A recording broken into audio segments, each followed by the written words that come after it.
سامحوني لو كنت جيت في وقت غير مناسب، انتوا بتعملوا ايه؟ بص صغيرة قاعد صغير. انا بكلمني. يا عروسه الواد بيقول لك عيب، ده الواد ولد ولود، اختشي ايه اللي بتعمليه ده؟ قاعد صغير. والله لسه قاعد صغير. ما هو العيب الصغير هيجرنا العيب كبير اكبر منه، مش هنقدر نسيطر عليه بالحاله اللي انت فيها يا عروسه. لسه بجرب من شوية. زي ما كنت بتتكلم.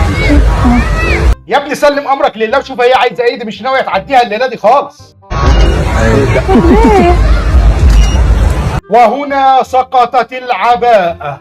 يا نهار اسوح، لما كده في الشارع امال هتعملي ايه فيه لما تروحي يا عروسه؟ مش عارف ما حدش فينا اعترض وقالوا ان عيب والله، بس الحاجات دي ليها اماكن تانية غير الشوارع والحدائق العامه، في البيت يلمكوا اعملي اللي انت عايزاه. شكله كده مش هشرفنا الليله دي. مش انت خبره يا حبيبتي؟ خبرة.